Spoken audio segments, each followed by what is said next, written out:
காஞ்சி பெரியவர் மகிமையை சொல்லும் சம்பவங்களோடு மதுரை அனுஷத்தன் அனுகிரகம் நிறுவனர் நெல்லை பாலு அவர்கள் தொகுத்து வழங்கும் ஸ்ரீ மகா பெரியவா மகிமை சிறப்பு தொகுப்பு.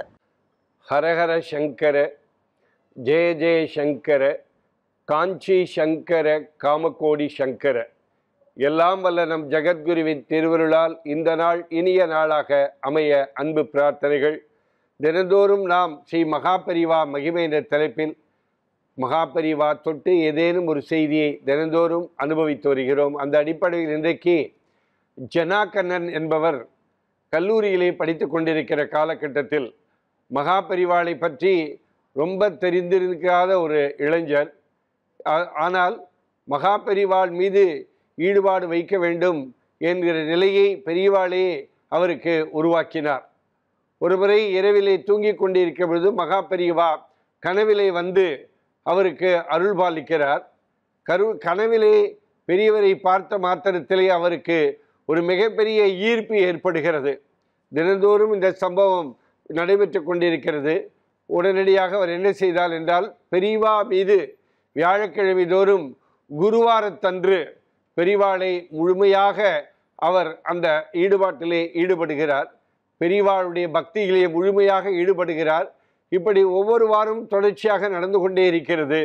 ஒரு வாரம் என்ன ஆயிற்று என்று சொன்னால், பெரியவா கனவிலே வரவில்லை. என்ன பெரியவா கனவிலே வரவில்லையே என்று நினைத்து கொண்டிருக்கிறார். அடுத்த நாளும் மகாபெரிவா கனவிலே வரவில்லை. ஒரு வியாழக்கிழமை என்று எழுந்து உட்கார்ந்து கொண்டு மகாபெரிவாளை மனப்பூர்வமாக மனதிலே பிரார்த்தனை செய்து கொண்டு, பெரியவா நீங்கள் இன்றைக்கு கனவிலே வர வேண்டும் என்று பிரார்த்தனை செய்து கொண்டு தூங்க போகிறார். அன்றைக்கு இரவு மகாபெரிவா அவருடைய கனவிலே வருகிறார். வந்த மாத்திரத்தில் பெரியவாடத்தில் கேட்கிறார், என்ன பெரியவா, நாள்தோறும் என் கனவிலே வந்து அருள்பாலித்தீர்கள், சில காலமாக நீங்கள் வரவில்லையே, ஏன் என்று கேட்கிறார். உடனடியாக பெரியவா சிரித்து கொண்டே கனவிலே சொல்கிறார், எனக்கு வயசு ஆயிடுத்தல்லையா, எனக்கு வயசு ஆயிடுத்து இல்லையா என்று தண்டத்தை காட்டி, அதாவது அந்த குச்சி போன்ற அந்த பொருளை தண்டத்தை காட்டி, இதை எடுத்துக்கொண்டு என்னால் வர முடியவில்லை, அதனால் தான் நான் வரவில்லை என்று பெரியவா அவர் கனவிலே சொன்னதாக ஒரு தகவல் உண்டு. நான் தான் வரவில்லை, நீ என்ன பார்க்க வரலாம் இல்லையா என்று கேட்டுவிட்டு பெரியவா சொன்னார், நீ உற்சவம் பார்க்க வர்றியா அப்படியே என்று கேட்டுவிட்டு பெரியவா கனவிலே மறைந்து விடுகிறார். ஜனாகண்ணனுக்கு ஒன்றுமே புரியவில்லை.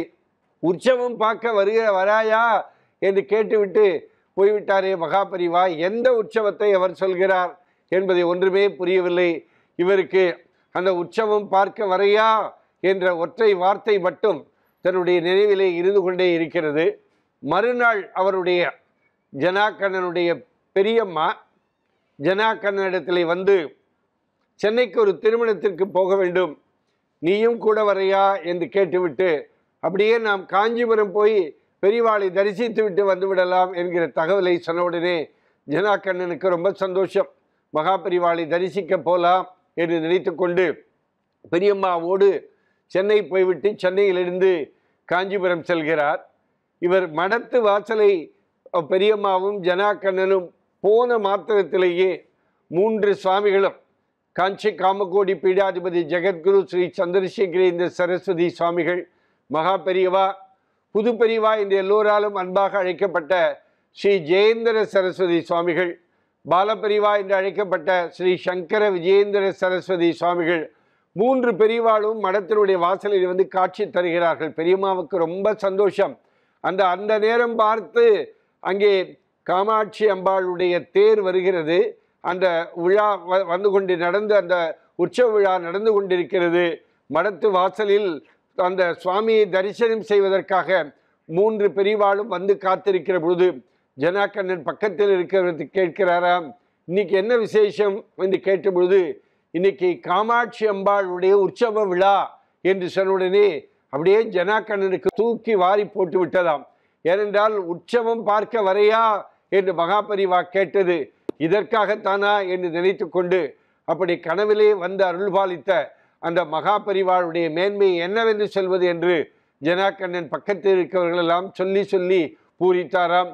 3 சுவாமிகளையும் தரிசித்த பாக்கியம், உற்சவத்தை தரிசித்த பாக்கியம், உற்சவத்துக்கு வரையா என்று கேட்ட மகாபெரிவா சொன்னதற்காகவே அங்கே வந்து உற்சவத்தை பார்த்த சந்தோஷத்தில் அன்றைக்கு ஜனாக்கண்ணன் மிதந்ததாக தகவல் உண்டு. ஹரஹர சங்கர, ஜெய ஜெய சங்கர, காஞ்சி சங்கர, காமகோடி சங்கர. எல்லாம் வல்ல நம் ஜெகத்குருவின் திருவருளால் இந்த நாள் இனிய நாளாக அமைய அன்பு பிரார்த்தனைகள். ராம் ராம். ஓம் ஸ்ரீ மகாபெரிவா திருவடிகளே சரணம்.